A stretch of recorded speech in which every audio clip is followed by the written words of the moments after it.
Finally, the time has come. You no longer have to choose between conventional medicine and alternative medicine. Today, unlike years past, your team of doctors from all disciplines are working together side by side for the benefit of you, the patient, to help you regain your health and cross the bridge.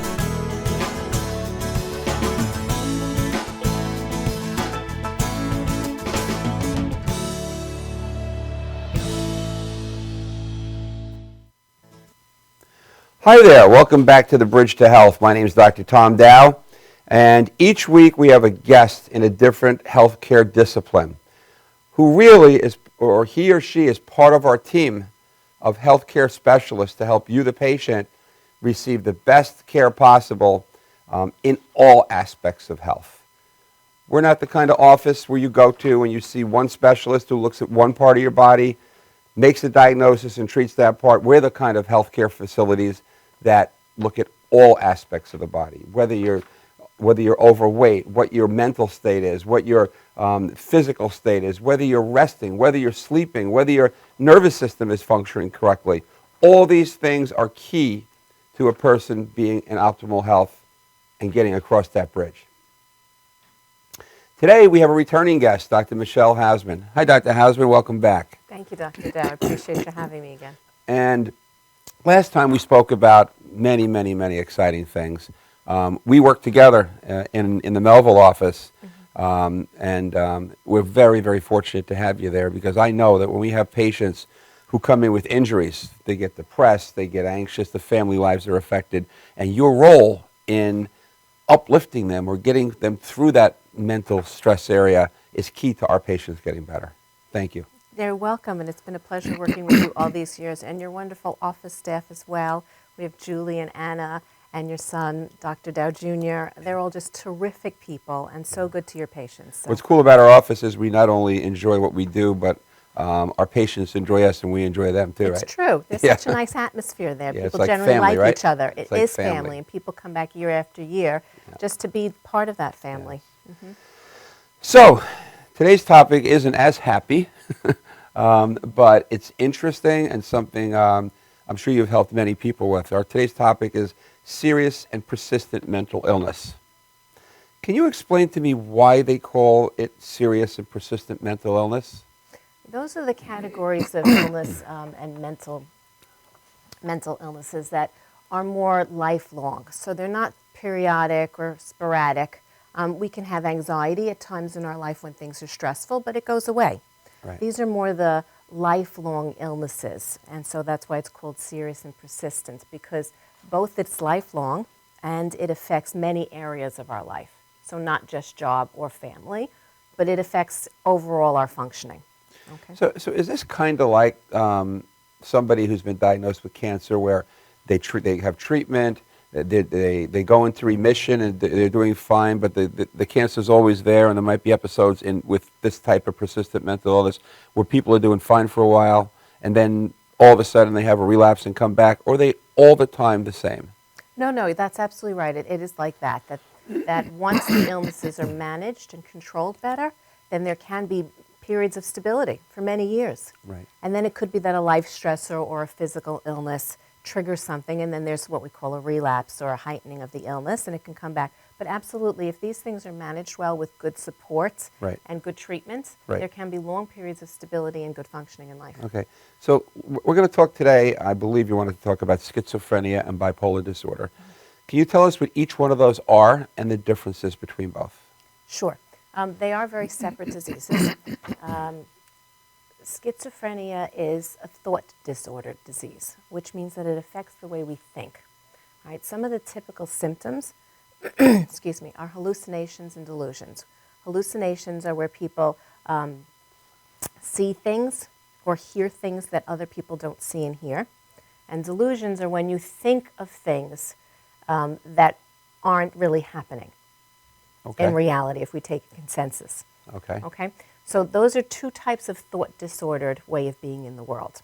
Okay. Now the interesting thing, people say, well, hallucinations, if I see something, let's say I see a person who's not there, or I hear somebody talking to me through the radio waves, right? Right. How can that be a thought disorder? because I'm hearing something or I'm seeing something. Well, but the more current research, which is really cool, when they look at brain patterns, you know the pictures where it's Yep. like light and dark or Yeah, red yeah. and green, right? And it shows where the brain is focusing. When we have done studies like that with people with schizophrenia, the areas of the brain that light up when they are hallucinating are thought parts of the brain. So they're not the auditory part where we would hear something from the outside or the visual part where we would see something from the outside. It's the thought, it's the place where we process thoughts. That is very interesting. So Right. they're it's an actual part of the brain that's a thought area of the brain that somehow, I guess we have no idea why, is transferred into actual visual images of what, and they think they're seeing these things, correct? Right, but it's inside the brain that it's happening. It's not Right. a visual experience, but Right. it's perceived as visual or auditory. So one of the most important things with Interesting. schizophrenia, right, is when the person is diagnosed, is that be explained. So education is very, very important. Because once we understand what's happening within us, we have a better chance of healing ourselves and of taking care. Right? If we don't understand what's going on, Right. then it's almost impossible. So research like this is so important because it helps people to understand, gee, what do I have and how does it affect me? Bipolar disorder, what is that? So bipolar disorder is a disorder of mood, right, Mood. versus a disorder of thought. So it's a disorder of the way that we feel. So most people, like, we feel okay most of the time, and then we have times when we're a little sad, and then, oh, something good happens and we're happy. And Right. then, okay, we go along for a little bit and we're a little sad and a little happy. Bipolar disorder means that there are some periods when they feel okay, but then there are periods when they don't just get sad, they get really depressed, called like a major depressive episode. And then there are periods when they get really happy or overexcited, called manic. And so it's this bigger wave of mood. So it's an unstable mood. So this used to be called manic depressive disorder, right? That's correct. And It they used to be call it bipolar. And then they changed to bipolar because really when it's a pole of moods that we have, you know, so it covers both spectrums. So would it be fair to say that if you look at average people who are not bipolar, their normal year is like this on a graph, and bipolar is like this? That's right. That's why I do it like that. It just shows that the moods are more extreme. So extreme and less well controlled, right? Because in part, schizophrenia and bipolar disorder are both chemical, or the neurotransmitters and neurochemicals are involved. Right.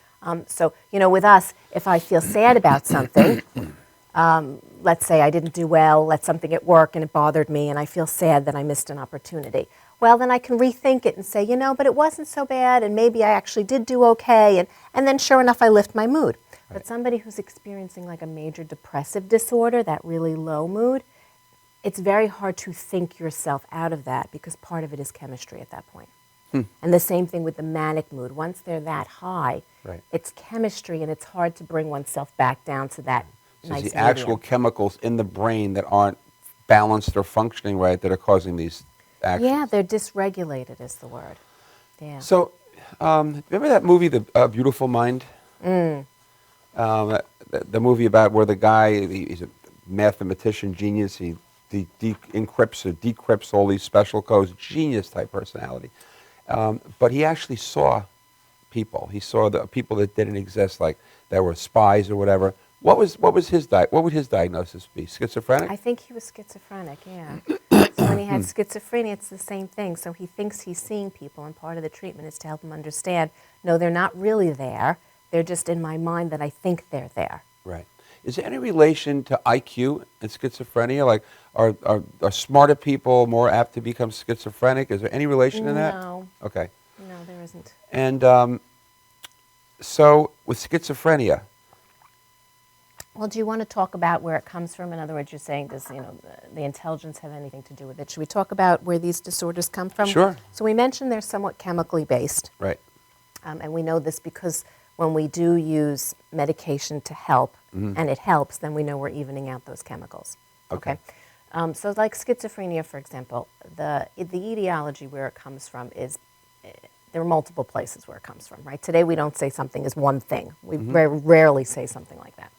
Especially about mental conditions. So in part it's hereditary. So if we look in family trees, we'll see that great aunt so-and-so had it, and then, uncle so-and-so, and it kind of bounces down the family tree a little Right. bit. So we know that there's some genetic Component, transmission, right, of schizophrenia. But there's also a large component of it that's environmental. Really? So we see that it's correlated with certain viruses or bacteria during pregnancy. Really? Wow, I've never heard that before. Yeah, so unfortunately there's research to show that there's a higher correlation of people with schizophrenia whose mothers had different viruses or bacteria, even influenza, in the first trimester of pregnancy. Wow. Yeah. Wow. Yeah. So that's called an environmental influence, which means that's something that we do or have or eat or breathe or So that virus or that bacteria can actually change the chemistry in the brain forever? that's it. Wow, that's That's incredible, it. man. Well, look in the news now, the Zika virus, right? Right. Oh, they yeah, talk about microcephaly. how, right, it's a virus, Yep. and if a pregnant woman has it, then she can have a baby with a terrible illness, right? Interesting. So it's the same thing with schizophrenia. It permanently changes the brain. We know, right, smoking, drinking, if you do that when you're pregnant, it affects Right. the brain. So maybe they'll find out that a mosquito is transmitting a virus that causes schizophrenia someday. I don't know. Who knows, right? Who knows? Who knows? So we have these kind Darn of mosquitoes? right? These environmental influences during pregnancy, and then of course even afterwards. For example, the marijuana that's grown today, right? It's different from what they had in the 60s, which was much more natural, right? Right. So now they put more of the chemicals in it that lead to paranoia. So let's say somebody smokes an awful lot of pot.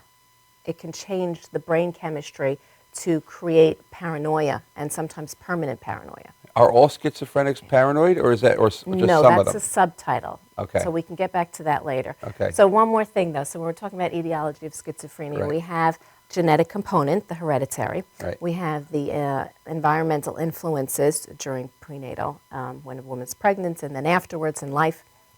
And then there's a third component. It's partly environmental, but there used to be the theory, this is way back with Freud, that it was called the schizophrenogenic mother, which is a very long term, which essentially means that some types of parenting and interaction between caregivers and children can cause a dysregulation of thought. So if mixed messages are constantly given, so you say one thing and then say another thing, and this is expected, but the opposite is expected. So we don't believe that that causes schizophrenia anymore, but we can see how some homes that are very chaotic, fractured, abusive, right, can interfere with somebody understanding what's reality and what's not reality. Wow. Right? If I'm always told to do X and then immediately told to do Y, and they're two different things, then my concept of reality is going to be different. I would imagine that would also work if one parent's telling them to do one thing and the other parent's telling them the opposite, That's right? right. That's Instead of the right. parents being together as united. That's right. So when there's a lot of that chaos or confusion growing up and the child doesn't know what to trust, what's real and what's not real, Right. then there can be these breaks with reality, which is part of schizophrenia. Interesting. So what I'd like to go into now is I'd like to go into just talk a little bit about my personal experience with my brother, who recently passed away. God bless him. My sympathies. But he fought for probably 25, 30 years with bipolar disorder. And it was very, very difficult on me, our family, his wife, his kids. Because what I found was that, again, he had these manic episodes where he'd be in his basement building all this stuff for this new project he was doing up 48 hours straight, picking up garbage in the street and whatever. Just very, very almost like he was on cocaine or something, like wouldn't stop. Then he would crash, which is what we were talking about before. Unfortunately, very stressfully, I had to, have him hospitalized a couple of times for his own benefit. But what I really couldn't understand was, even with treatment, even with medication, he still never really acknowledged the fact that there was anything wrong with him and that his actions were okay. Is that common for somebody with these disorders, that they think, even though they're medicated, even though they're treated, that they still think there's logical reasons why they acted the way they did? Yeah. It is, right? Is that Yeah, common? unfortunately, it is common. Because, we can only go with our experience of the world. So my Right. experience to me feels normal. Right. because I've never lived in anyone else's body. Right. So this feels normal to me, Right. even if it's erratic or Right. uncomfortable or painful or dangerous. It feels normal to me, number one. Number two, people with bipolar disorder, those manic phases at times feel good. Oh, Because yeah. you're full of all this positive energy and the thought that I can accomplish anything and I'm greater than the world and life is going to be grand. And Right. that kind of feeling is very powerful, and they're reluctant to give that up. And you put on top of that, like my brother used to tell me when he was taking the medication, whatever he was taking, that he'd be tired all the time. He wouldn't want to exercise. He'd be really just very lethargic, and the sex life was affected. I mean, many different factors were affected just from the medication alone, keeping his mind under control. And every time he relapsed, he stopped taking the medication because he wanted to feel good again. Right. Even though feeling good was chaotic and dangerous Right. and all the things that come with mania, right? Right, right. Which is sad. But those medications, they're not perfect, and they do have side effects. Yep. And they feel not me. Right. Except that on them, people tend to function better. Yeah. As a psychologist, have you ever been able to counsel schizophrenics and bipolars without medication and been successful, or is it pretty much almost all of them need both? Yeah, most of them need both. Most of them, it's a combination of both. A lot of people think that schizophrenia, because it's a thought disorder and what it's involved in, is just medication bound, but that's not true at all. Plenty of studies indicate that good cognitive behavioral therapy, including social skills training, is very effective with people who have schizophrenia. And personally, that's my experience as well, is the Right. medication doesn't do it alone. Also because of all the side effects and because of the family involvement and because of everything, that psychotherapy is essential for dealing with schizophrenia and with bipolar disorder. People need that kind of support and skills and coping mechanisms. They need that. Also, what we find is when you and I work together with patients Right. is that people are more compliant with their medical treatment when they're in psychotherapy. Absolutely. Right? We found Yep. this a lot with our Yep. patients. They'll come more on their appointments and Yep. they'll take what they need to take, and Yep. because they have a place in which to understand what feels healthier and what doesn't feel healthier. Right, right. How devastating is this on I just gave you my experience, on the families you've worked with people with this disorder? Right. Well, right. As you said from your own experience, Right. it is devastating. Right. And I'm sure you as a brother, having Right. gone through this your whole life, you know how painful it is. Do you ever counsel the family members of the Sure. people you're counseling Sure. to help them understand better, or maybe give them coping mechanisms to deal with what they're experiencing? It's both. It's both. It's, the same way that the patient has to be educated as to what their disease process is, right? So does the family. The family has to be educated as well. And then it's, yes, coping and skills and techniques on how to work together, how to still have a relationship with that person as a brother or as a son or as a daughter Right. or as a spouse, and not just think of them as that disorder. In other words, we never want to say, well, you're schizophrenic.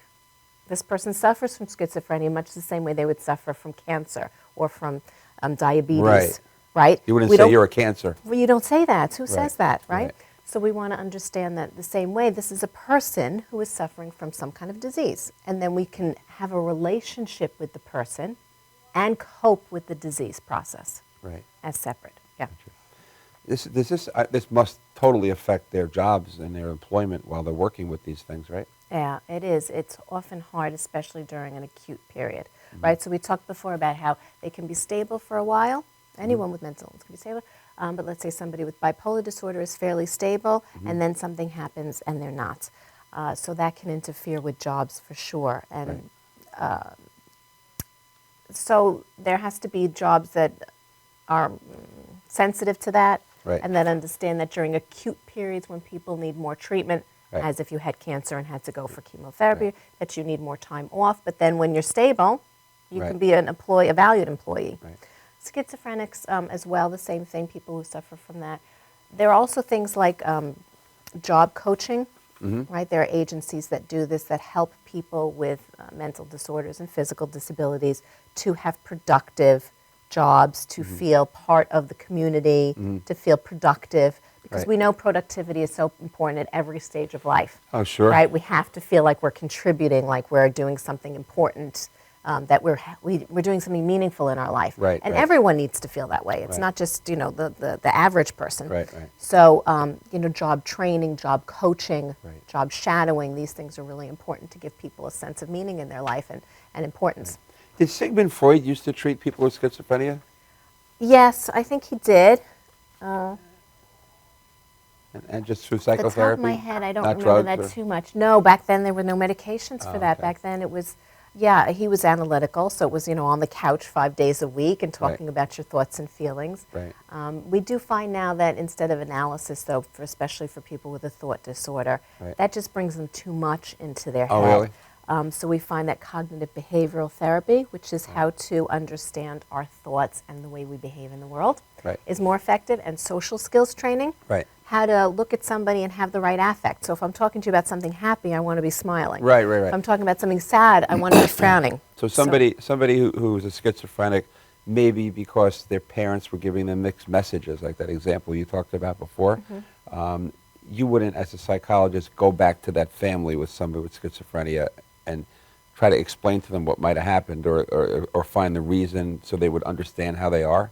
Right, no, I don't think that would be as productive. It wouldn't be productive. I think the more productive thing is, look, most psychotherapy in general, it starts with, a good evaluation. And then once we have an idea of what's happening with the person, so a diagnosis and all of this, Right. then education. This is your diagnosis. Right. Let's understand what that is. If we need to know where it's coming from, childhood Right. or something else, we can explain that. But that has to do with all sorts of things. That has to do with level of intelligence, has to do with a person's capacity for insight. Insight is how much can I reflect upon the way I am thinking and feeling. Right. And not everyone can do that to the same extent. Some people can Yep. do that more deeply and some people can't. Right. So we have education, and then we have consciousness raising, which Right. is how does this particular thing affect me in my day-to-day life? Right. How does it affect my relationships with other people? How does it affect my job? We talked about that before. How does it affect the way I take care of myself? Showering, dressing, getting together, And eating, exercising, all of these things. And are you generally, as a psychotherapist, successful in pointing these things out to people with For sure. schizophrenia and bipolar and say, look, this is what you look like. I mean, this is what you're not doing that you should be doing hygienically. Are they just not aware of it, or and you're pointing it out, or they just don't care? It's more a not awareness of it. Okay. Like Some that of the they're other involved things. in something else going on in their Right. head, that these Right. things kind of fall to the side, number one. Number two, there's sometimes a lack of awareness of how it affects other people. Ah, okay. So I didn't shower for a couple of days, who cares? Right, Well, right. because when other people walk up to you and you smell Right. not pleasant, Right. they're not going to want to be with you. You just feel rejected, but you don't know why. Right, Right? So we want to help you understand, well, that's one of the things, is people want you to be clean and smell nice. Sure, sure. So when we talk about social skills training, that's some of the things we talk about. We said schizophrenia is a thought disorder, but it also is a dysregulation of emotion and of being able to express that emotion. Got it. So they might even not know, like, how if you ask them to put it into words, Right. they might not be able to put that into words. Got it. Right. So I have one last question.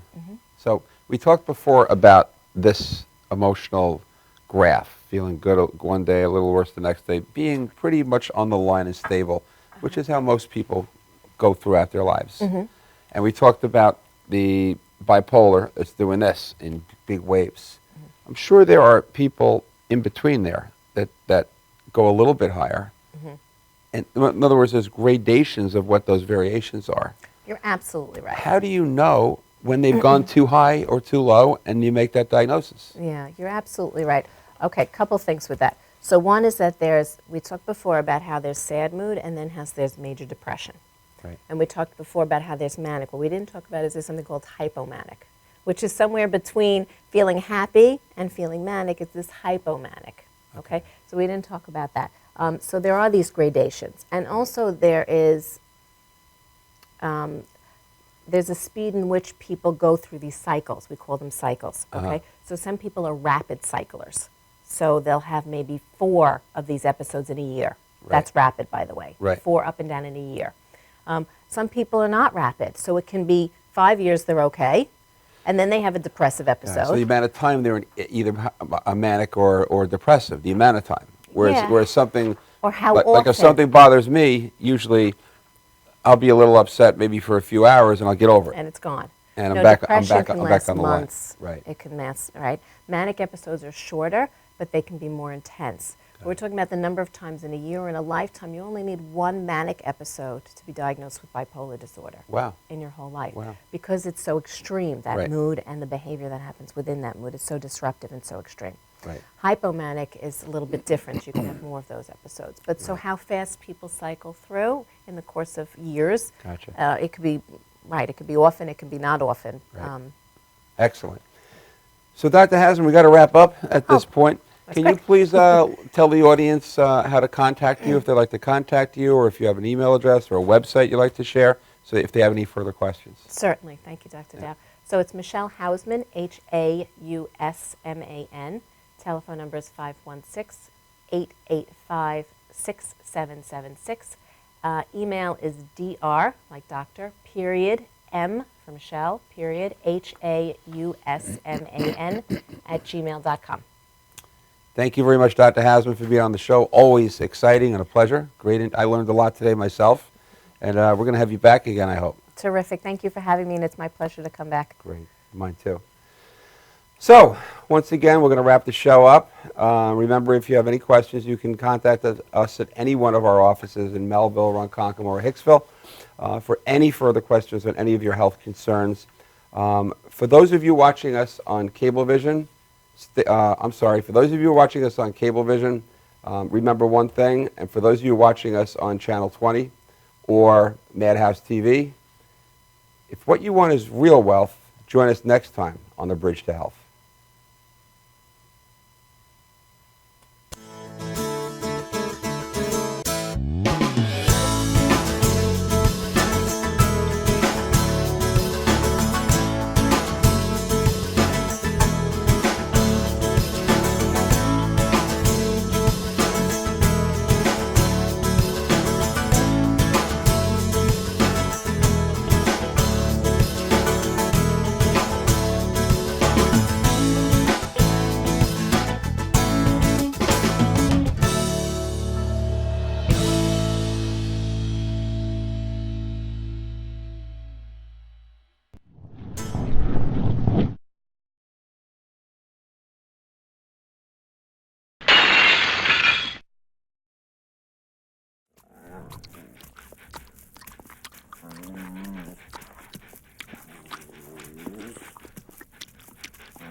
Finally, the time has come.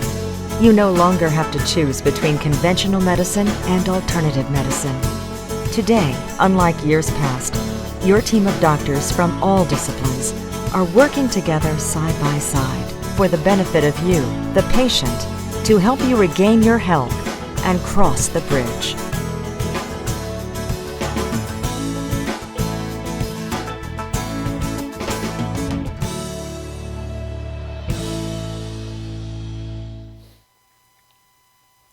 Hi again. Welcome back to the Bridge to Health. My name is Dr. Tom Dow. Today we have a returning guest, Dr. Michelle Hausman. Hi, Dr. Hausman. How are you today? I'm well, thank you, Dr. Dow. Thanks for having me. You are a psychologist practicing for how long now? Oh, a lot of years. A lot of years.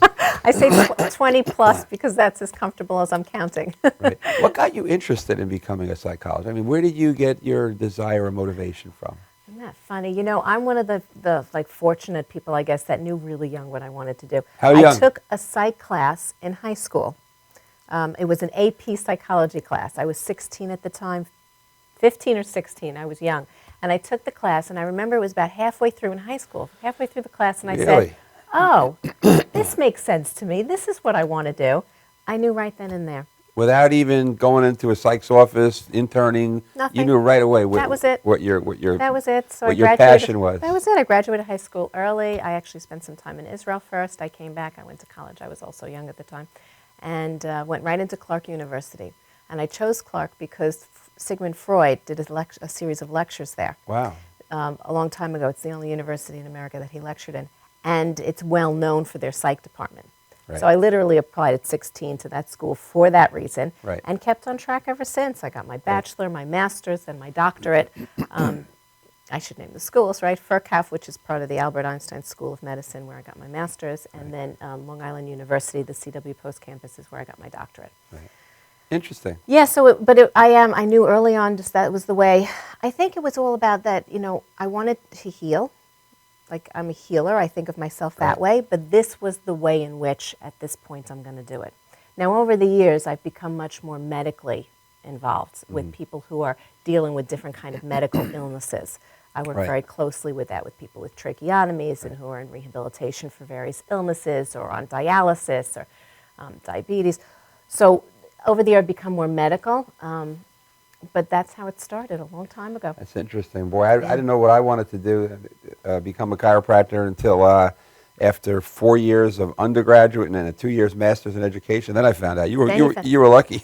Which is lucky. And most people, it's not like that. People have to kind of look and find and do things to, but with me it came naturally. So I hear from many patients, especially the older patients, when I counsel them and I say, I think you need to see a psychologist. A lot of their reactions are, there's nothing wrong with me. I don't need to see a shrink or a psychologist. And for years and years and years, even my parents, they looked at psychologists as a negative thing. I look at psychology as a positive thing. I call it internal bodybuilding. Oh, that's great. Bodybuilding, we exercise to make our outside of our bodies perform and look better, stronger. I look at psychology as internal bodybuilding, where there doesn't have to be anything wrong with you. You just want to be stronger mentally and happier and more balanced. That's right. That's an excellent way of looking at it, that even the healthiest of us can always improve in terms of our internal. Even the healthiest could, and every time I have a patient that comes out of one of your sessions, they feel so much better. Well, maybe not every time if you go into some deep emotional things. Sometimes they come out crying, but even most of the time they feel so much better. They feel relieved. They feel at peace, like they've accomplished something. So I just want to make that clear to the audience that this can be for everybody to improve their health and help them cross that bridge if it's necessary.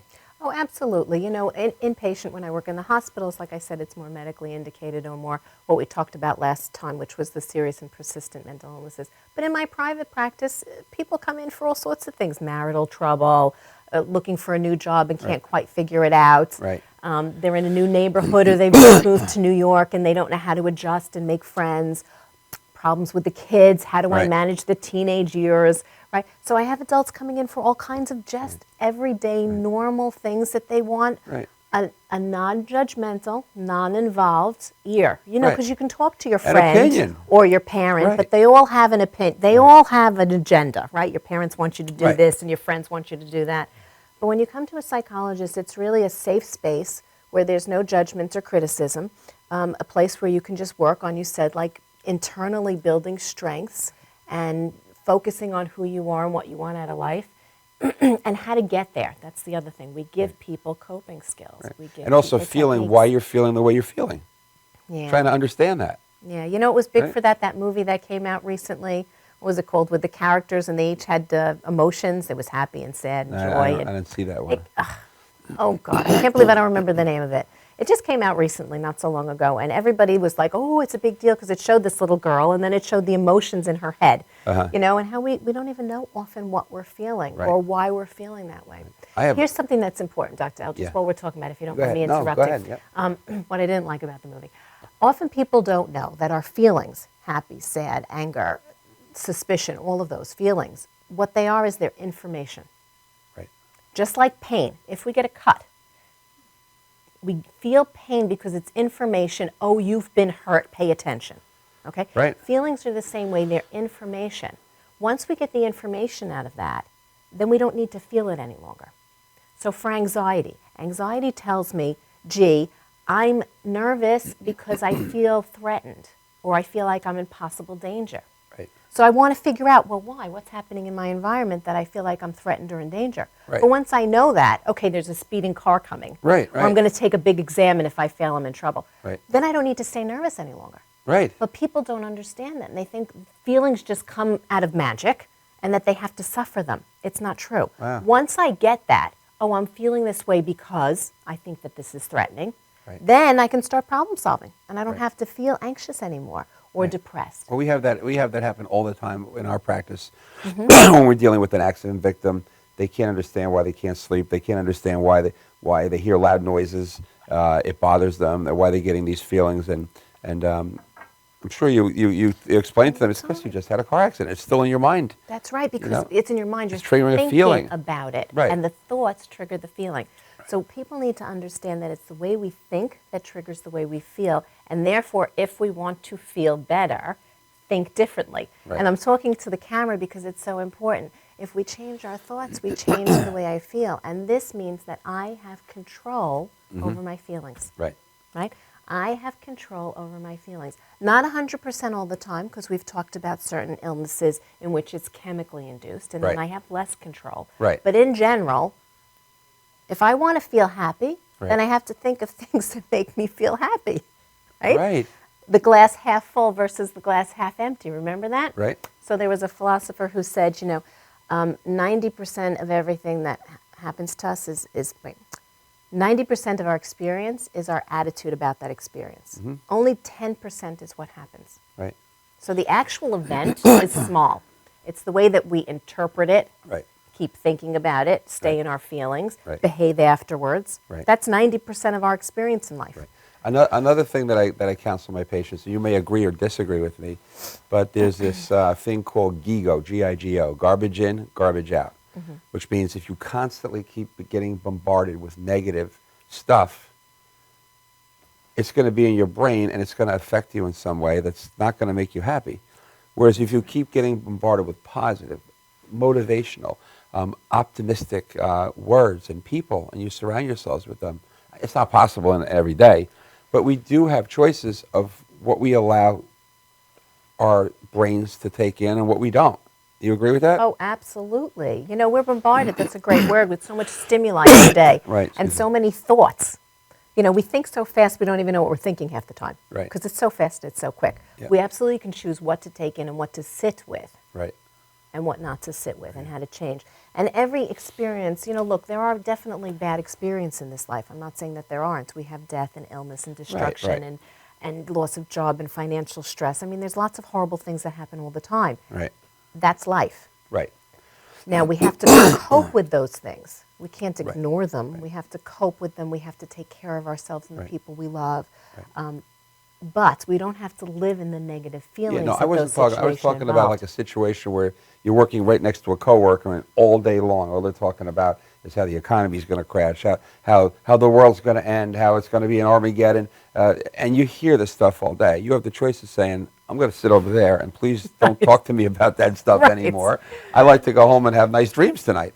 That's right. You absolutely do. We Right? can change our environments in that case so we don't have to listen to that. Right. And the other thing we can do is recognize that's that person's negativity and thoughts. Right. And I don't have to take that inside of me, that Right. garbage in thing. I don't have to absorb that negativity. Right. So like the news is the same thing. We're bombarded all day All with day. these horrible things that happen all over the place, and people will watch or keep it on. Why do they do It's that? not healthy. I do it. Why do I do that? I don't know. It's not healthy. Stop it. I know, but is it because we're just curious Stop about what's it. happening in other places? Or You know, you're absolutely right. Reading we've- the paper, watching the news, we've it starts your day become- off, and you want to shoot yourself.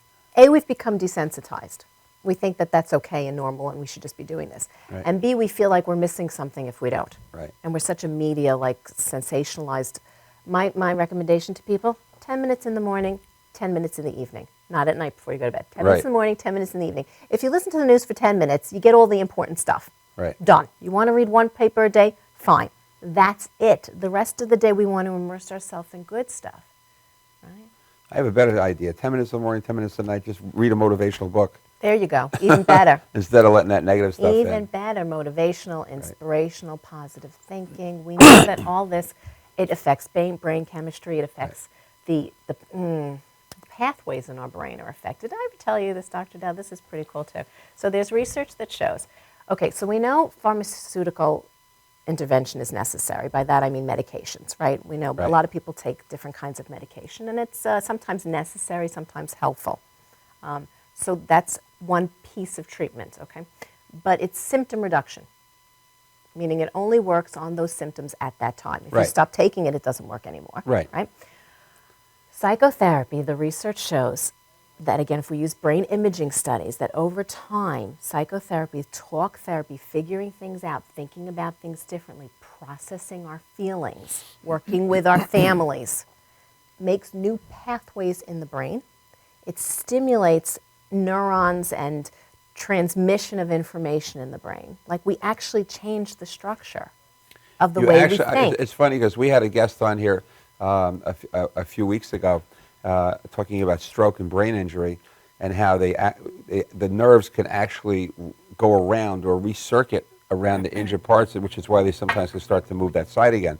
You're talking about something very similar where we have neuronal reconnection to affect the thinking ways. Absolutely. New pathway. So I tell people it's like a jungle. You know how like you hack a path through a jungle Right. and you keep going that way so the path is clear. When you start hacking a new path, then you get a new path. And then you get the more paths you get, the more options you have for ways of coping. You're not stuck to that one way of doing things. That's called habit. Right? And habit is, we get stuck in habit. Right. So I think what you're trying to say, correct me if I'm wrong, which, if it is what you're trying to say, I think is awesome and very encouraging, is that the medications just treat the symptoms and you start taking them, you still feel the same way. Whereas what you're doing with psychotherapy, you're trying to help them understand and develop new pathways so that part of the brain now functions better. That is awesome. So the brain has more options. It has more ways of thinking. You know, whenever we think there's just this solution, Right. we get in trouble, right? We put ourselves in a box. Right. But when we recognize that there's all these other ways of doing things, and then we have opportunities, we're much better at coping and problem solving. Well, that's right? also a very much more optimistic view when you have a patient you're talking to. It's not, you got to take this medication the rest of your life. You have other things that might happen if we work on it. 100%. Even if you look at diabetes, right? Most people understand diabetes is low blood sugar, right? It's clear. So you have to Yep. give people insulin Yep. so that their blood sugar raises. But if they only take insulin, it doesn't fix the problem. If people are educated on how to change their diets and how to exercise and how to use daily stress reduction, because stress changes the sugar productions in our bodies, right? Then they can use either less insulin or their blood sugar is more stable over time. Right. So our behaviors are responsible for most of our overall health, not just mental health. Right. Well, we talk about this many times, and I've talked about this many times on different shows, about our model of healthcare in our offices, which is the wheel of health, which is a 5-spoke wheel. One spoke is proper nervous system function, which is what the chiropractic department works on, restoring a flow from the brain through the spine out to the body. The second is exercise. The third is mental state or attitude. The fourth is rest. And many of these things, I mean, if they're not all balanced, That's it. things are not going to work right. That's it. And You know? really, psychology comes into play there in helping people balance their lives, Right. balancing their thoughts, their emotions, Right. their social life, their physical health, All of sleep, it. exercise, all of it. That's where we come into place. It's a holistic approach Right. versus a podiatrist who looks at a toe. Right. Psychologists take that holistic approach. We look at a person as a whole being. And You're that's not what we- just your pancreas. And that's what right? we do in our office with all Right. our specialists. So I can adjust them from now till doomsday and get their brain communicating to the organs in their body perfectly. They can exercise. They can get good rest. I forgot about the fifth spoke before. Is proper nutrition. Proper nutrition. We can do all these things, but if they're fighting depression and anxiety and all, they're not going to feel like doing any of those things. So what happens when they don't do the other things? One spoke's weak, it affects the other spokes, wheel wobbles, and they're ill, I'm sick. which is why what you do is so valuable within our practice. Let's talk about nutrition. This is an interesting topic that we've never spoke on this show, and eating disorders. Mm-hmm. So we can recommend all the nutrients in the world, make sure all the spokes are balanced, but if somebody has an eating disorder, they're not going to get the proper nutrition, and that wheel's going to wobble, all the other spokes will become weak. That's right. Tell me, let's talk a little bit about eating disorders. What types of disorders are there? Okay. So there are, I guess, three main categories of eating disorders. So you have overweight or obesity, then there's bulimia, and anorexia. So those are three general categories of eating disorders. We know what overweight is. So obesity we know is Right. a major health problem in America, Yeah. especially that we're, like the world leader in obesity. It's very bad, and we all know what that means. It just means eating an excessive amount of food, high calorie, high fat food, and we know, because it's so publicized, the physical health risks that being obese has. Right.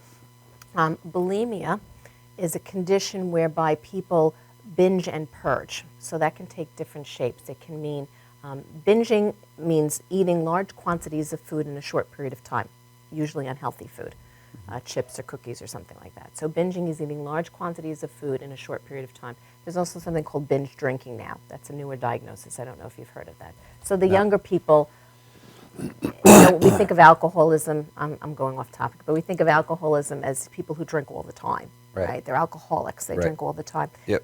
Binge drinking is sort of a newer diagnosis where it's like you drink excessively on weekends, let's say. So Friday night, you're drinking 5 or 6 drinks Friday night. Same thing Saturday night. But you can't get through the weekend without it. Right. So that's binge drinking. So binging is anything that is large quantities. Okay. And then purging can take different forms. Some people throw up to get rid of the food, or it can be over-exercising. Are they doing that because they feel sick or they just want to do it? It's part of the eating disorder. They don't feel sick. It's a way to, I can both get the satisfaction or comfort from binging, from eating all that food, but then I think by throwing it up, I'm getting rid of the calories and the fats, so I won't get fatter. Gotcha. And I say they think because, again, this education piece is so important. When people make themselves throw up, they may get some of the food up, but something like 80% of the calories are already absorbed. Really? Yeah, so, yeah, they're not really getting rid of that way. And it's, of course, very dangerous because you're bringing up stomach acid sure, and fluids. sure. So you're burning, all the things up here and the Yep. trachea and teeth rotting and all of this. It's just very unhealthy. So that's called bulimia. So bulimia is the cycle of binging and purging through throwing up or purging through over-exercising or some way just trying to get rid of those calories. So it's a bad cycle. Right. Anorexia is two things. It's starving oneself and having such a distorted body image so that even a person who's 80 pounds will see themselves as obese and fat. So that distorted body image is right. They literally look in the mirror and they can be skeletal thin, but they see themselves as fat. They're actually seeing a fat person in that mirror? It's not really what... Right. So are they it's- hallucinating? No, we call it a distorted body image. I guess in a sense it is a hallucination because they're seeing something that's not there, right? So it's a break with reality. Whenever we have any kind of very serious mental illness, and Right. anorexia is a very serious medical illness, there is a slight break with reality because you're not seeing things how most people see them. Right. There was a funny comedy movie that was out years ago. I forget what the name of it was, but this guy, every time he looked at this girl who was very, very overweight, he saw like a knockout model. Uh-huh. Do you remember that movie? No, I don't. Yeah, so he was like, almost like he was hallucinating or he had anorexia, but by looking at someone else. Right. It was a funny Right. movie. Yeah. So Mike, what's interesting is that, and I've discussed this in other shows, is that when you look at an anorexic person, most people would say they're not overweight or they're in good body composition state. These people are the fattest body percent people around, because when you do a body fat analysis on them, they may weigh 80 pounds or 90 pounds, but they might be 30% body fat. Reason being is all their muscles have wasted. Oh. The muscles are gone. There's not enough protein. So what you see, and if you ever grab an arm of an anorexic, it's not like muscular. It's very flabby, because all they're retaining is the little bit of fat that's on their body, and all the muscles is atrophied and wasted away. That's so sad. Yeah, so just because what we see doesn't mean the composition of the body is what we think. Interesting. Yeah. Interesting. Yeah, it's a very it's actually one of the diagnoses that has the least. How do you treat somebody with that? It has the least chance of recovery. It's a very serious diagnosis. I've had patients with children who have died from this. Yeah, it's life-threatening. You It's know. life-threatening and very. Have you had hard. any experience with counseling with this type of I person? don't work with people who have anorexia. I haven't, because it really is a specialty. Is there medical, pharmaceutical treatment for this? No, not much. No? Not much, Okay. no. Look, in general, the eating disorders have less to do with food than they have to do with the idea of control or feeling out of control. So people with eating disorders use food or exercise or starvation as a way of feeling like I have control over something. So it Right. comes from a place where people feel like their life is chaotic or disorganized, or somehow they feel like I can't take control of who I am in my life. Right. But this I can. Nobody can force me to eat, or nobody can force me to stop eating. Right. So nobody can force me to stop exercising or exercising. I have control over this. And therefore, in those moments, I feel like my body is my own. Right. But it's deceptive, because in the end, they have the least control possible, because Right. they're either overweight or Right. vacillating or starving. So it's a momentary feeling of control, but the overall Right. effect is one of dysregulation and poor health. Right. I've used to bodybuild and actually compete years ago, and I remember. some of the bodybuilding people I've seen, I think they have a type of disorder, which I'm not sure what it's called, but it's where they're never big enough. They're never muscular enough. They look in the mirror, even though they may be humongous, and say, "Oh my God, I look small. I have to get bigger." Yeah. Oh yeah. So there is that body dysmorphic. We'll say yeah. they don't really see There's themselves people, how they there's are. people who are 4 or 5% body fat, 6% body fat, All muscular, and they look in the mirror and they say, "Oh, look at this, I'm fat." Right. So I think that's probably in the same category as not having the right. What did you say before? They're not seeing what really is there. Yeah, it's called body dysmorphic, Yeah, body dysmorphic. which right. means that their body image isn't accurate. Right. Yeah. And- And absolutely, that's and- something and- that needs to be treated, because is that healthy? You may say, oh, look, they're exercising, they're in good shape, they're paying attention to their nutrition. No. But anything that's done to an extreme, Right. remember Billy Joel's song, right? Yeah. Why do I go to extremes? Yeah. Anything that's done to an extreme is most likely not healthy. We don't want to live at the extreme levels. We want to live somewhere in the gray area, in the middle. Well, most people don't realize that when bodybuilders actually hit the stage for a show, that they are very close to death when they hit that stage. Why? What is that? Because there's phases of bodybuilding. There's the bulking phase where for many, many months all they're doing is try to eat as many calories, as much protein, and put on as much muscle mass as possible so they can get as big as they possibly can.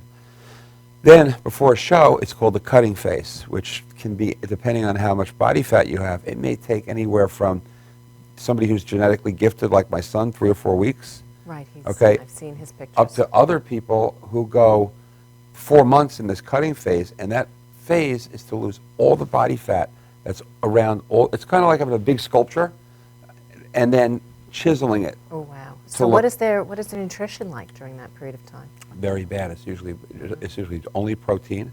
And then what happens is what they do is, like 2 or 3 weeks out from a show, they'll start to restrict the calorie intake. They'll start to measure the amount of urine that they urinate and then drink back in water like half of what they urinated.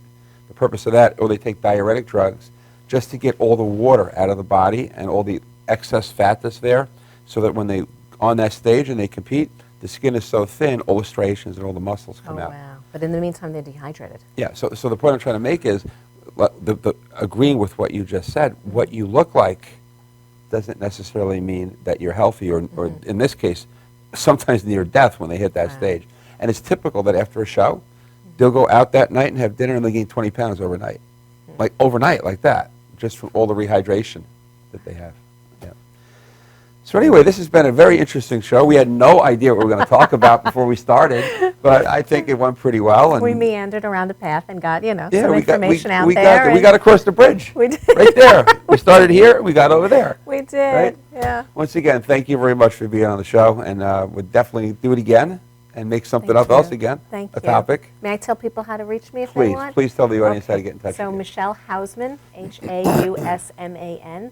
Telephone number is 516-885-6776. Gmail is Dr. M. Hausman, so it's Dr.M.Hausman @gmail.com. And I have offices in Melville with Dr. Dow and in Comac with Dr. Dina Abbey, who treats children. So please contact us if you need help with anything. We're happy to help and be of service. All right, thank Thanks, you, Dr. Dr. Hausman. Dow. Thanks. And again, once again, thank you for watching our show. And just one quick bicep pose after that topic, just so you can see what I still got.